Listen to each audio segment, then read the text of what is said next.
Okay, everyone, I want to welcome you here with actually one of my absolutely favorite people in the world, Dwight L. Wilson. I've known Dwight. This poor man has known me since I was in high school. Truth? Truth. He was one of the incredible people who gave me such amazing guidance during some challenging years, which honestly I think everybody's high school years are challenging. But anyway, we have had the absolute privilege to publish a few of Dwight's fantastic collections. And so I want to just go ahead right into it.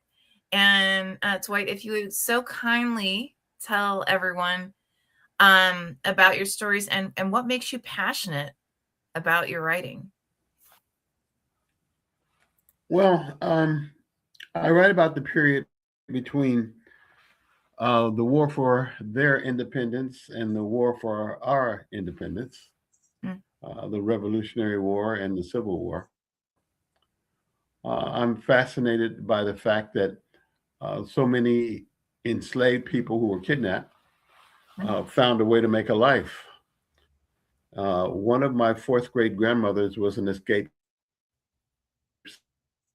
slave from Culpeper, Virginia. mm. Wow.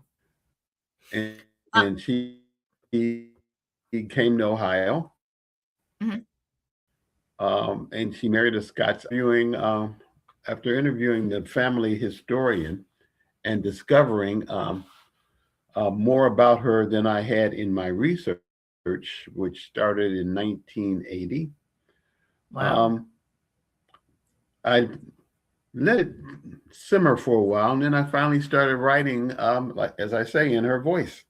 And I come from Mm, a long line of strong women, mm, which may be why I chose the Fanti people who are matrilineal for mm, my ancestry. And it was decades later when I discovered that I do have a significant percentage who come from Ghana, mm, which is where the Fante are now. So mm, I'm really excited about writing because my mother lived a difficult life, died at 44, and about mm, the only thing that brought her joy besides her children was reading. mm, She'd gotten kicked out of school because she was got pregnant with me, the baby who mm, turned out to be me. And in those days, if a girl was pregnant, she couldn't stay in school. And she spent her entire career working as a maid. And as I say, nothing brought her joy more than reading. mm. So she taught me to read when I was 3, and I started writing very early. I thought I wrote my first novel when I was in the 8th grade. I'm sure it is a piece of junk, but it just no longer exists. But I was writing. Um, so what and you since we've published three of your amazing collections, um, could you tell us a little bit about your latest project? Wow. Yeah, Triple Resistance is a 4-part series in the voice of Sarah, my Mhm, fourth grade grandmother. mhm, It's not a period piece. It's a historical fiction piece written to expose often uncomfortable truths about North America and our history. To infuse life in my art, I use a lot of imagination to create dialogue in several different dialects. mm, Um, it allows a potential development into a screen series that follows one or more characters through the opening kidnapping in what is modern day Ghana in the year 1785 to the beginning of the Civil War. There's a triple set of overlapping themes. The first is resisting racism, mm, gender bias, and systemic oppression. The second is experiences of blacks, antebellum Quakerism. I am a Quaker. I was the head of our denomination for 2 terms, the only person of color to have been the head when I was very young, and how early resistance relates to the 21st century theme of dismantling progress that we are all experiencing right now. And then there's a third set. Now, I worked many years on this. And in the third set is Black resistance, white resistance, and indigenous resistance. So I did serious research on the Shawnees, the Seminole, the Creek, Cherokee, Bannock, Comanche, and the Wyandot. And all of this is in this series. It's Wow. some people call it epic, but I hate that word. So, and I fully acknowledge before we go into the answer, this is as it should be, a layered. It should be a layered response. Why this story? Why these stories now? It's important for us to understand how this country unfolded. When we hear the lie about make America great again, America has not been great a first time. If we are honest, and James Baldwin, as I'm sure you know, spends a lot of his writing talking about how many lies America has told. We're built on lies. Like we win a war for independence and we keep millions of people in slavery. We don't let the founding fathers don't let their own wives, mothers, daughters vote, take away almost all of their rights, and they call it freedom and democracy. And it's a shell game, and much of that is still going on today. And we need to understand that the roots of it. Absolutely. Very well said. Very well said. Now, what questions were you obsessed with addressing while you were writing this?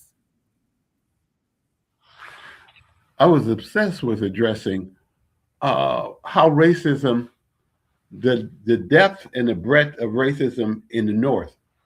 There are so many books that have dealt with the slavery. I'm even watching for the second time, 12 years as a slave, and pointing toward the South. But the North had black codes that were so painful that, for example, in 1829, I'm from Southern Ohio. Almost nobody knows that there was an ethnic cleansing in 1829 in Southern Ohio, where over half of the blacks were run out of the city after rapes and lynchings, and most of them ended up in Wilberforce, Canada. In 1841, there was cannons turned on the black community. I took Ohio history 3 times. I took it in lower school, I took it in middle school, and I started in Miami of Ohio before I transferred, and I took it there. They never told us about this. I was obsessed with uncovering why the North is so arrogant as to always point toward racism in the South and whitewash, I'll use that word purposely, whitewash themselves. And yet, I wanted to show that it was possible for some people of color, some Africans, to be successful themselves as entrepreneurs, that it was possible that there were people of all races who were fighting against this oppression as it is today. And one of the things that I found shocking was the percentage of Underground Railroad conductors who were black, because they just left out the story. And when I wrote about one of my fictional ancestors going out to the Rocky Mountains, how comparatively free people of color were there. It was more about your competency than about your race. And if you could be someone who could assist in being a trapper, for example, you could be respected. I think that the politicians and those people who consider themselves to be leaders in this country have deliberately divided us. And it's time for us to stop it and make America great for the first time. Mm, very well said. Very well said. Now, I mean, we just talked about a lot, I think, that for people to uh, hold on to, right? To unpack, right? Actually have an opportunity to unpack when they read the stories. What kind of an Mm-hmm. emotional ride do you feel uh, a reader will experience? A reader who reads from the first book in the series to the last will see people mature, Mm, people who were reticent, finding their mm, mouths, finding their voices, people making mistakes. I believe in multi-layered folks, mm, um, people doing great things who you would not have thought when they were children doing great things, mm, when they were youth. Uh, one of the characters, one of my favorite characters, and this was driving part of my writing. My father was a serious ladies' man. mm. I won't go into any detail with that, but I have a character who is the same way, and he's got kids spread all over creation. But I wanted to see what would happen if a woman settled him down, Mm, and if he could become, if he could find his potential. So I put this mm, super strong woman in his life, mhm. and she does settle him down, and he turns from being, as they used to say, a rake and a rambler, to owning his own business, to being faithful to her, to being a underground railroad conductor. Mm, Um, but he doesn't turn 100%, what shall I say, perfect, mm, because he questions. I've been practicing ministry for since I was 17 years old.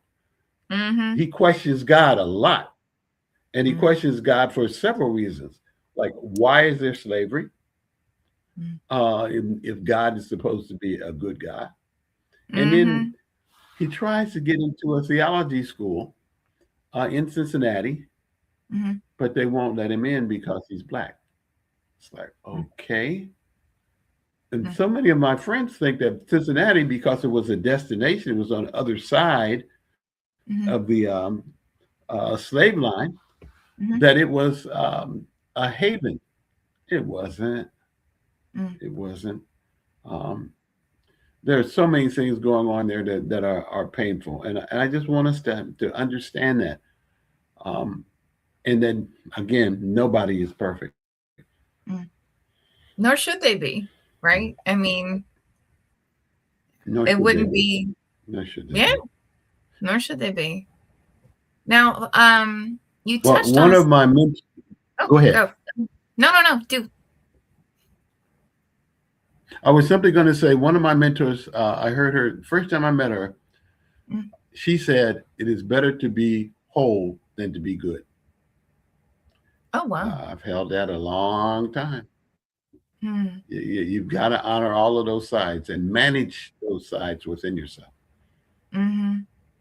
Oh, wow, that's lovely. That is absolutely lovely. Mm. Um, Now you touched on this, so I'd like to kind of unpack a little bit more, if that's okay. Of this, what was the hardest? What were the hardest parts to write? Mm. It's important to me, to be honest.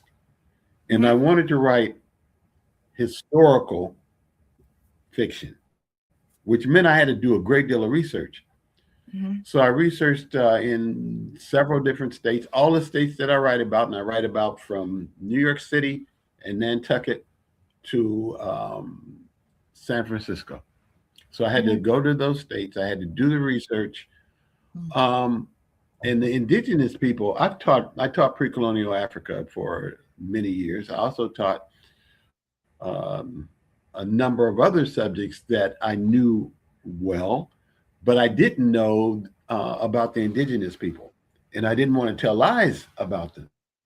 Mm, So researching various tribes and understanding that all those cultures were different mm-hmm, and legitimate, and never making a caricature of even those people, regardless of what their race was, mm, who are misled, I'll say, or mean mm, spirited. I never want to make a caricature of a character. Therefore, I have to go inside people I don't like. mm. Hmm. And in by going inside them, you had to discover, and this is me completely uh expounding, whereas if what anything I'm saying is not resonating true, please correct me. But I'm sure Surely. in that in that uh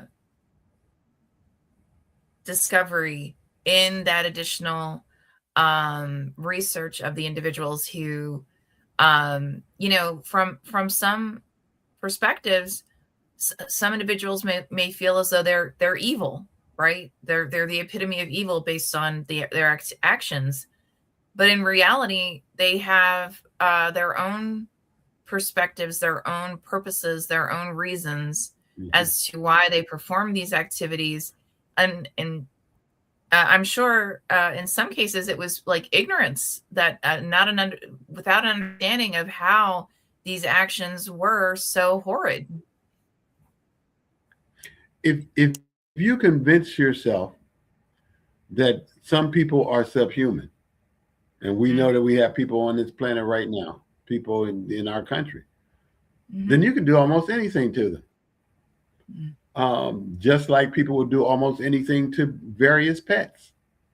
mhm, Um, mm, so understanding that if they're coming from a space where someone does not deserve to be treated with love and compassion, mm, then all bets are off. And we've been on the planet for a while, you and I, and we know mhm, that happens within races, that happens within families, where people mhm, don't treat their children well, don't treat their spouses well. mhm, Um, but why? Why are they this way? That's a question for me always. Like, okay, mm, this happened. There's the what, but why did it happen? What mhm, can anybody be perfectly evil? I don't think it's possible. I can see them that way, but I don't think it's possible. mhm. And oftentimes, by that's, at least for me, it feels like a cop out to come into something as if someone is purely Mhm. evil, right? That's an excuse Yes, to say, yes, now I'm going to write you off. yes, yes. And I want to be able to learn. One of my sons, all four of them are artists and educators. But I Mhm, was talking to one of them a few years back about his art. mhm. He is a professional therapist and a professor at Temple. And I think you went to Temple, didn't you? Did you go to A Temple little bit. University? I went I went there for a A couple little months bit. until they Okay. decided I was, let's just say, I was probably better to go and work for a little while before obtaining my degrees. But Yeah. yes. Well, well, that this is a sidebar, but one of my other sons, he started too, and he transferred. So yeah, you're Okay. in good company. But anyway, he's at Temple, but he's recorded a number of extended play um, Mm, CDs. And so one day we're talking about art, and I said to him, "You can watch a cat walk across a lawn, and you can see mhm, art. Yeah, mhm, that cat is walking cool, but that cat is working for its survival. mhm, Learn from that cat. I want to learn from everybody. mhm, I want to learn from everybody. And if I don't, then I'm going to get blindsided. If I don't understand where you're coming from, if I don't write mhm, about where you're coming from, then I'm setting myself up. the easiest way to fall is to underestimate the opponent. Mm-hmm. 100%. 100%. Where do you feel as though you were in your life while these stories were taking shape? Wow, that question is deeper than you know the answer to, or you may know it. That's true. Um, when I when I started writing, um, I was headmaster of a Quaker school, Mm, and we've got 85 in this country and about 1,500 around the world. And mm. I would set as maybe 12 pages a day, Oh, wow. not a day, but 12 pages a week. 12 Okay. pages a week, and most of that obviously was on a weekend that I was able to do it. Mm-hmm. Um, I married, and the marriage ended while I was writing. Mm, And so there were times when I was in like serious pain. mm. Um, I'm no longer there. I had cancer while writing 5 times, and I survived it, Wow. and I'm cancer free now. Mm, Um, and I'm pain free now, mm, and I have no sorrow. mm, So it was all of these things affect your writing.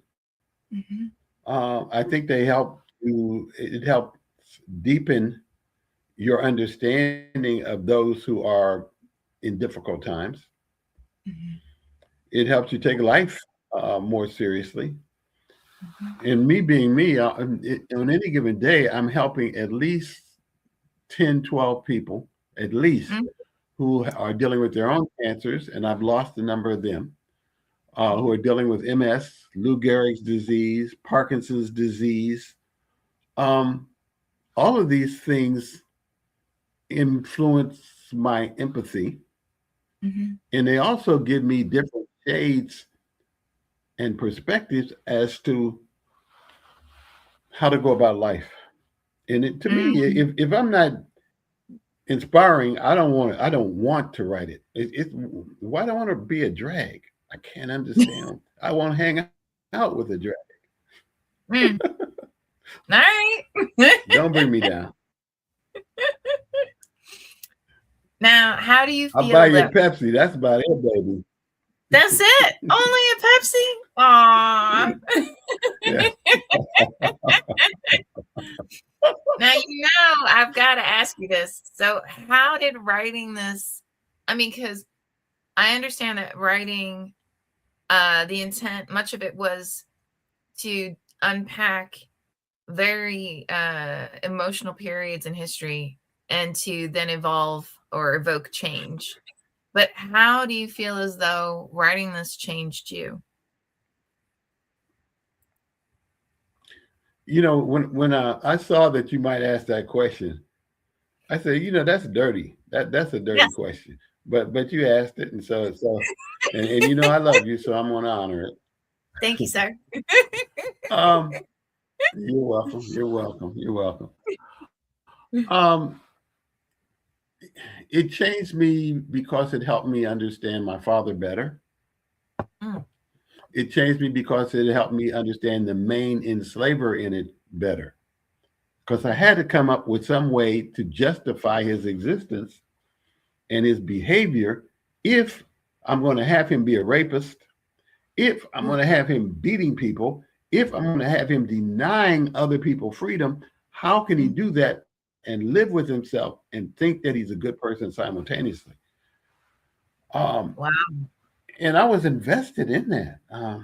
So um, I needed that. I also needed to understand that there were abolitionists, but they saw things in different ways. There were Mhm, people like Frederick Douglass who wanted all blacks to be freed from slavery and stay here. But there were other abolitionists who wanted us to go, just like many of the European Americans did, to Liberia mhm, or to the islands. And I mhm, understood how we totally, what is the word, undercut the Haitians, Oh um, yeah. Mm-hmm. and the racism behind why we would not respect uh, Haiti, why we turned so much animus toward Haiti, and the fear that if they were respected as an equal, Mm-hmm. what effect that might have on the enslaved. Like, wow, really? Um, all of Wow. that changed. So, Wow. Um, I'm gonna ask another dirty question.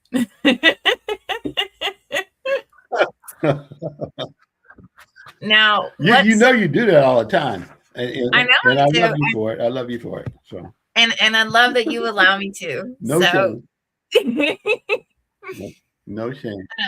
what surprised you the most while you were writing this, while you were doing this research? That I would cry sometimes when I would have somebody get killed. Oh, no way. I Wow. wasn't ready for that. Mm, But if you're going to write about a period from 1785 to 1860, people are going to die. Nobody, like Richard Pryor said, and I'm cleaning it up, nobody gets out of this stuff mm, alive. And so sometimes when I would kill a character off, I would find myself crying. It's like, what? This person is mm. not real. Why are you crying? So, yeah. Well, I mean, they're not real, but they're representative of a period and of some ugliness that, I Hmm. mean, I can't even imagine addressing it, you know? I mean, obviously, you Hmm. know. And one of my friends said, one of my friends, one of my friends said, Lisa, you are your first great grandmother, which I thought obviously that's hyperbolic, but it's true. I spend so much time inside her head. Mm, I spend so much time inside her head that um, I see things the way a 19th century bold woman would see mm. them. And I love it. Believe me, I love it too. Now, what character challenged you the most? I mean, you mentioned your father, but was he the only Wow. character that challenged you quite a bit? No, no, no, no, no, no, no. I would say the one who challenged me the most is a fictional um, sister of my fourth great grandmother, and I named her Fanny. Oh, cool. Um, Okay. she was a middle child, and as a middle Mhm, child, she was always trying to make peace mhm, with her siblings, especially her mhm, sisters. mhm, But she got sold away. The family got sold away to different parts of the South, and she was sold to Washington D.C. out of Virginia, and then to Kentucky to a breeding plantation, and escaped to mhm. Ohio. And when she got to Wow. Ohio, she decided every stroke she took crossing the Ohio River was thinking about love. She wanted to have love in her life. Mm, Um, mhm, and I let her learn how to read and write. And so she would had refused to do that because her mother, there was great tension between the mother and father because the father wanted to be an American and the mother thought that they would never become Americans and that they would always be disrespected here. mm, So she learns the education. She educates herself essentially, and then she marries a man who is abusive, mm, leaves him, goes to the Rocky Mountains, and marries a man, an African American trapper mhm, who is killed because he participates in a massacre. and the Indians get him back for it. And she ends up marrying an Indian. So she's going through all of these different Mm, changes with these different men. mm, She's learning how to mhm, not be a silent partner in a family, but to be strong and independent and flexible mhm. and indomitable. Uh, I love her as a character. She may be my favorite character in literature. And that sounds arrogant to say it if you wrote it, but Nope. you're supposed to love everybody that you're writing about, and I sure love her. Mm, But she makes I mistakes too. Yeah, she mm, makes mistakes too. I can't wait to read her. She sounds amazing. So now I have to ask another one of those like questions that either you're gonna love it or you're gonna get back at me later, and I'm all good either way. So Okay, what I hear you. what almost didn't actually make it Yeah, she's into the laughing. Oh, I know I'm in trouble now. I know I'm in trouble. You're wrong. You're wrong. You're wrong. You're wrong. You're wrong. But you know me too long. I'm a sitting duck, so go ahead. What almost didn't make it into the book and why? Say it again. What almost didn't make it into Say the it again, book? please. Yes, of course. What almost didn't make it into the book and why? Oh, um, the main Quaker character, who I also love, and she makes Mm, mistake after mistake after mistake, but she has a huge heart. I kill her, and I almost didn't do it. And I kill her wow. at the height of her joy. Mm, Um, and I said to myself, if you do that, and it wasn't at the end of the book, of any book, mhm, I said, if you do that, how are you going to be able to continue? And mm, I figured out a way to do it. It took me. I probably went into a dry spell for maybe a week, and mm, I almost put her back in. And she's not the only one who I had die. Who I remember once I had a character die who was really really cynical about America, and people loved him. mhm, The readers mhm. loved him, and I had him die. I had him get shot in the back and die. And he said, "Why didn't you kill Wow. somebody else?" I said, "Well, I mean, I almost didn't. I almost didn't. I liked him too, but Mm, it. I thought it would be best for the book, and so I did it." wow. Wow.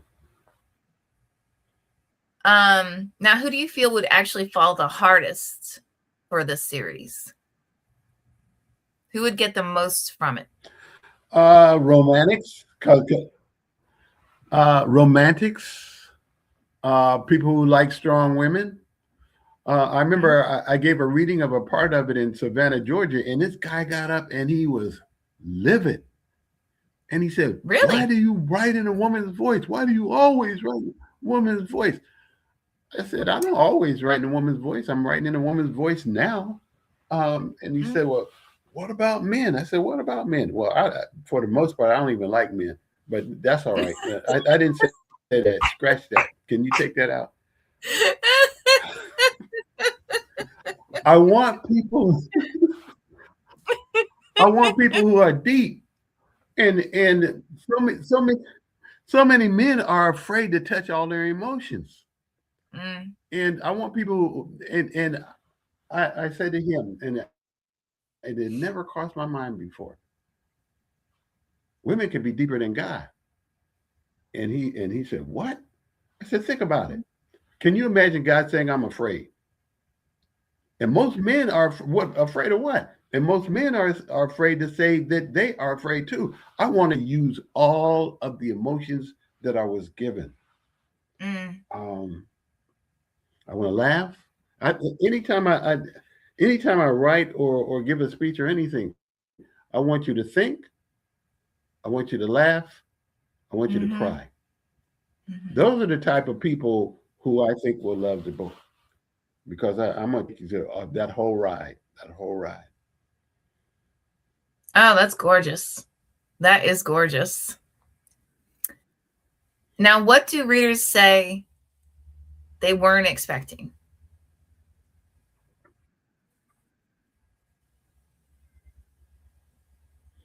So many people to die. They weren't Mm, expecting me to have a happy ending maybe because I'd had so many people die. But I like happy endings too. I want a mm, happy ending in my life. Um, they weren't expecting some people to be as blind as they were to their own self hatred mhm. or as blind as they were to how they were participating in oppression. Oh, And wow. we know that in the 21st century, the same thing is true. That Mhm. so 100. Absolutely. Absolutely true. Now, if someone reads the first 20 pages, what typically keeps them going?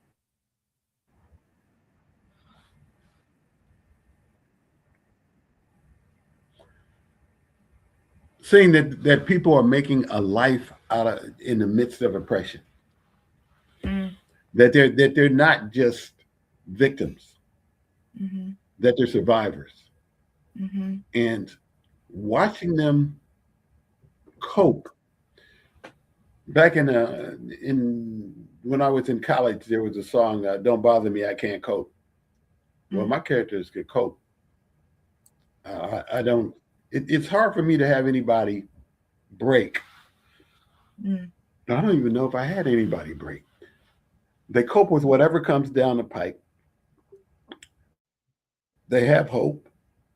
mm, They envision a better world, mm, and that's what I brought together was people from multiple races envisioning a better world and mm, working for that better world. Um, mm, we need that in the 21st century, and we need to see how we all the intersectionality of oppression, and we need to show up for each other. And I have mhm. people showing up for each other. So Oh, I love that. Um, so what mood do you feel a reader should be in when they first sit down to enjoy your latest stories?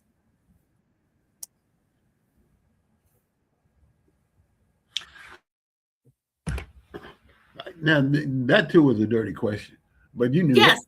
The mood when you first sit down, you need to have curiosity. Yeah, Mm, you need to have curiosity and be optimistic and mm, say, okay, this is going to be a ride, but I'm going to watch people grow. mm, And as I watch them grow, I want to see ways I can grow myself. If mm, I can't help you grow, then I'm an intruder. mm. Oh, wow. That's gorgeous. Mm.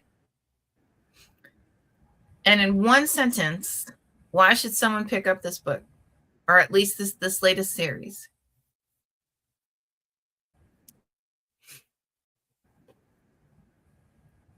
Because they should, they should be serious because it's well written. And it's in at least the 21st draft. Um, Mm, and it's inspirational. mm. If you want to read something that's a drag, go to another author. Don't come to me. I, I ain't got nothing for you, baby. Oh my goodness. Now, where can people find your fabulousness? Where can they find the latest stories?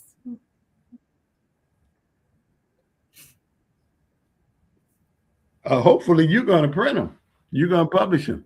but they can come to a bookstore and get the kidnap.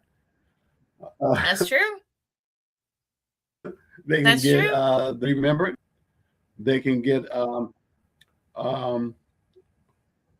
they can get those there. Mm-hmm. The Resistors. Mm-hmm. But this series here, it engulfs all of it, and it's a very finely written book. So, like I said, I hope that Running Wild Press is going to print it. Well, So I'm there it looking is. forward. You need to just show it to me. You know that I'll just say yes. I mean, come on. You've known me too long. You're one of my all-time favorite people. So, I mean, hello. For And your, with that, I'm sorry, go ahead. thank you for your kindness. Uh, seriously, Dwight, you are and always have been one of my all-time favorite people. And I just want to thank you for spending time to sit down and really deconstruct your latest works. And folks, if you want to check him out, we have included in the line, go to his website, dwightlwilson.com. All of his latest books and honestly an entire library of fabulousness is available. And our next two behind the scenes are actually going to be tomorrow. One at 4 p.m. Pacific time, behind the scenes, and another one is going to be at 5 p.m. Pacific time as well. So come check it out. Again, more amazing, incredible people. And with that, thank you, Dwight. Have an absolutely phenomenal evening.